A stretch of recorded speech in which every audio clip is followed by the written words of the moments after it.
नमस्कार विद्यार्थी मित्रहो, झोका घे भरारी या पहिल्या मराठी शैक्षणिक ॲपमध्ये मी अर्चना अमित सोमशेट्टी तुम्हा सर्व विद्यार्थी वर्गाचे सहर्ष स्वागत करते. So students, we are studying now the lesson of English class 10 4.5 Joan of Arc. So we will continue the next part of the lesson. So we will continue now. Robert said, when Polanyi said that the Dauphin was not able, he will not be able to stop them. जेव्हा पॉलंजी रॉबर्टला सांगतो की काय करतोय तो राजा डॉफिन, जाऊन बिळात उंदरासारखा बिळामध्ये जसा उंदीर जाऊन लपून बसतो घाबरून, तसा तो राजा बसलेला आहे. And he will not be able to fight. तो त्यांनी फायटिंग स्पिरिट आपलं सोडून दिलेली, त्याची लढावृत्ती त्यांनी केव्हाच सोडून दिलेली आहे. मग त्यावर त्यावर रॉबर्ट म्हणतात, ही उत्तर देतात, he beat the English the year before last at Montargis. म्हणजे मी ज्यावेळेस मॉन्टिंजियस या ठिकाणी होतो तेव्हा त्याला मी इंग्रजांशी लढताना 1 वर्षापूर्वी बघितलेलं आहे त्या राजाला. त्यांनी त्याला कसं हरवलं हे बघितलेलं आहे. आय वॉज विथ हिम, मी त्याच्याबरोबर होतो. Poulengey said, but this time his men are couch. Couch means frightened. His men are couch and now he can't work miracles. Now he can't work miracles and I tell you that nothing can save our side now but nothing can save our side now but a miracle. त्यावर पॉलंजी काय म्हणतात रॉबर्टला, ठीक आहे, तू 1 वर्षापूर्वी डॉफिनला इंग्रजांना हरवताना बघितलेलं आहेस, पण आत्ताची स्थिती काय आहे? दिस टाइम त्याची माणसं आणि तो अक्षरशः त्यांनी गिव्हअप केलेले आहेत, ते घाबरून बसलेले आहेत. आणि त्याची माणसं पण काय आहेत, घाबरलेली आहेत.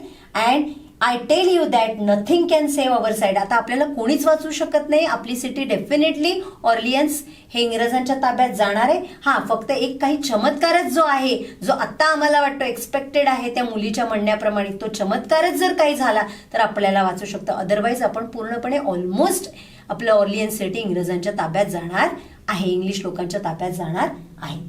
Like this Poulengey said, Robert said, miracles are all right, Polly. The only difficulty about them is that they don't happen nowadays. तो म्हणतो मिरॅकल्स मलाही माहिती आहेत. रॉबर्ट सेड, मिरॅकल्स हे होऊ शकतात, चमत्कार घडतात हे मलाही माहिती आहे. बट द ओनली डिफिकल्टी, पण आता प्रॉब्लेम काय आहे, ही सिच्युएशन अशी आलेली आहे की that they don't happen now days. आता आजकाल मिरॅकल हॅपन म्हणजे घडतच नाहीत असं मला वाटतं. Like this Robert said. So Polanyi said, I used to think so. I am not so sure now. There is something about her. I think the girl herself is a bit of a miracle. Anyhow, this is our last chance. Let's see what she can do. पॉलंजी त्यावर उत्तर देतात, yes I use to. मला सुद्धा पूर्वी असंच वाटत होतं तुमच्यासारखं की आता काही चमत्कार वगैरे यांनाच काही जागा नाही. पूर्वी व्हायचे, आता काही चमत्कार वगैरे होऊ शकत नाहीत. I am not also sure, मलाही वाटत नव्हतं की आपण जिंकू म्हणून. But there is something about बर. पण या मुलीला भेटल्यापासून वाटते की मला हिच्यामध्ये काहीतरी करेज आहे आणि ही काहीतरी करेल. ही नक्कीच राजामध्ये लढाऊ वृत्ती, खिलाडू वृत्ती किंवा लढाऊ वृत्ती क्रिएट करेल आणि त्याचं जे फायटिंग स्पिरिट जो हरून बसलाय ते पुन्हा त्या सैन्यांना आणि त्यांना मिळवून देईल, त्याच्यामध्ये ते ती क्रिएट करेल असं मला वाटतंय. So I think the girl herself is a bit of miracle. ही मुलगीच एक चमत्कार आहे. बिट ऑफ मिरॅकल म्हणजे थोड्याफार प्रमाणात ही मुलगीच एक चमत्कार आहे. And anyhow this is our last chance. आणि आता आपल्याकडे दुसरा कुठला पर्याय शिल्लक नाहीये. This is our last chance to save our Orleans city, save our France. So let see what she can do. चल बघूया तरी तिचा लास्ट प्रयत्न काय आहे. Robert said, wavering. आता वेव्हरिंग याचा अर्थ म्हणजे हेजिटेटिंग, अडखळत, म्हणजे एखाद्या गोष्टीवर आपल्याला पूर्णपणे कॉन्फिडंट नसणे किंवा विश्वास नसणे, अशा वेळी जी आपली भाषा आहे ते जे आपण अडखळतो त्या पद्धतीने तो म्हणतो, यू रिअली थिंक दॅट. म्हणजे खरंच तुला असं वाटतंय. Poulengey said, turning, is there anything else left for us to think? Let's take a chance. Her words have put a fire in to me. Poulengey म्हणतात की ऑफिसर, रॉबर्टला ते म्हणतात, officer आपल्याला आता काही कुठला पर्याय शिल्लक राहिलाय? काही विचार करायला कुठली जागा आहे? Is there anything else left for us to think? Let's take a chance. चला ह्या संधीचं स्वागत करूया.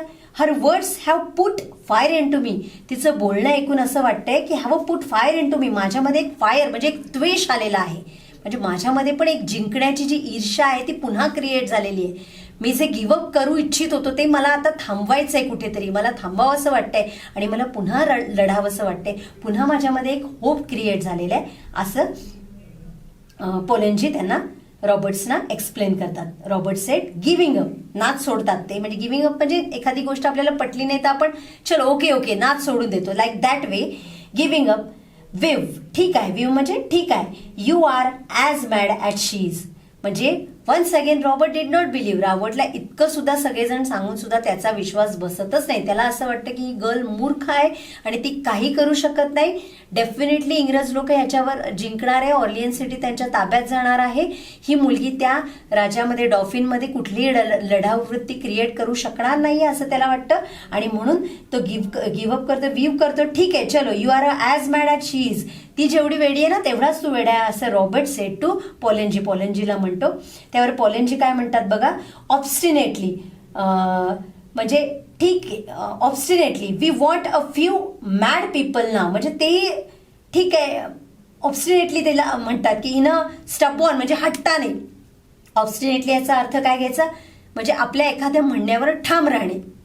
कोणी आपल्याला काही त्याचे डिफरन्स ऍस्पेक्ट दाखवले तरी आपण आपलं म्हणणं न सोडणं, यालाच काय म्हणतात, ऑब्स्टिनेटली.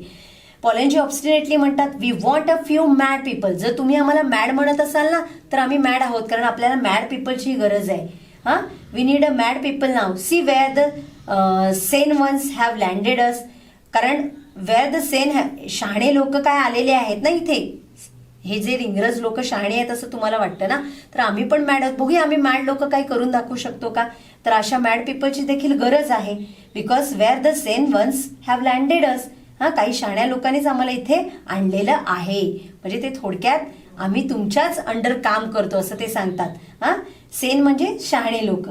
So Robert said I feel like a fool still if you feel sure.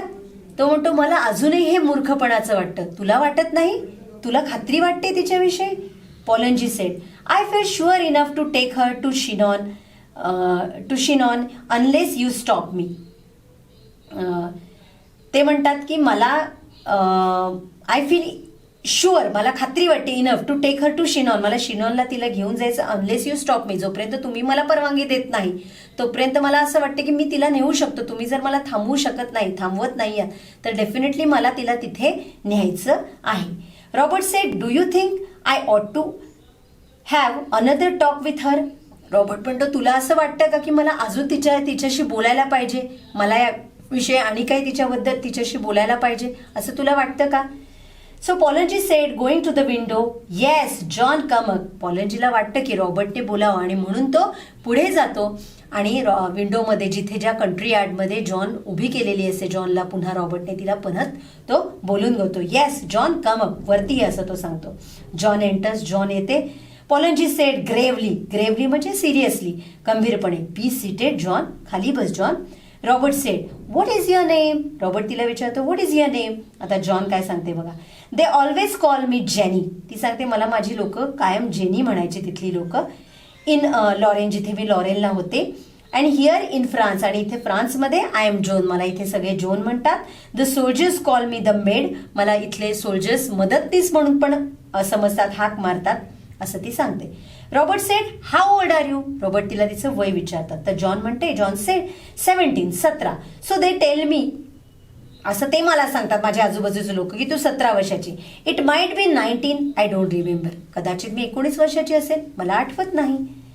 Robert said I suppose you think raising a siege is as easy as chasing a cow out of a मिडो.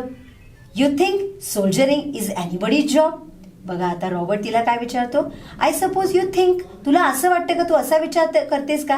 Raising a siege म्हणजे surround from all side and attack. एखाद्या ग्राउंडच्या आजूबाजूला एक siege म्हणजे वेढा घालणे. Raising a siege is as easy as chasing a cow, म्हणजे सैनिक जसं, हे आता सैनिकाचं काम आहे ना, सोल्जर्सचं काम आहे की एखाद्या गोष्टीला काबीज करणं, त्याला वेढा घालणं. हे इतकं तुला सोपं वाटतं का की जसं एखाद्या गाईला कुरणामध्ये चढायला नेलं, काव आउट ऑफ अ मिडो, चेसिंग म्हणजे एखाद्या कुरणातल्या गाईचा पाठलाग करणं इतपत तुला सोपं वाटतं का असं तो विचारतो. You think soldiering is anybody job. तुला असं वाटतं की कोणीही सोल्जर होऊ शकतं, सोल्जरचं काम एवढं इझी आहे की तू कोणीही सोल्जर होऊ शकतं, कोणीही सोल्जरचा जॉब करू शकतं असं रॉबर्ट कुणाला विचारतो, जॉनला. Robert asked to John. John said I don't think it can be very difficult if God is on your side. बघा, I don't think it can be very difficult if God is on your side. बघा ती काय सांगते, मला नाही वाटत की हे तितकंसं कठीण आहे जर देव तुमच्या पाठीशी असेल तर. जर देव तुमच्या पाठीशी असेल definitely it will be easy. Robert said grimly. Robert पुन्हा म्हणतो grimly, have you ever seen English soldiers fighting? तू कधी इंग्लिश सोल्जर्सना लढताना बघितलं आहे, सैनिकांना? Have you ever seen them plundering, burning, turning the countryside into a desert? त्यांना कधी कधी तू प्लंडरिंग करताना म्हणजे लूटमार करताना, लूटिंग करताना, बर्निंग जाळपोळ करताना, turning the countrysides into a desert, एखाद्या निसर्गाला किंवा एखाद्या छानशा जागेला नासधूस करताना, त्याचं वाळवंटात रूपांतर करताना, ओसाड करताना तू कधी इंग्रजांना बघितलंय? म्हणजे थोडक्यात त्याला म्हणायचं असतं त्यांचं फायटिंग स्पिरिट तू कधी बघितलंय का? ते किती त्वेषाने लढतात हे तू कधी बघितलंयस का?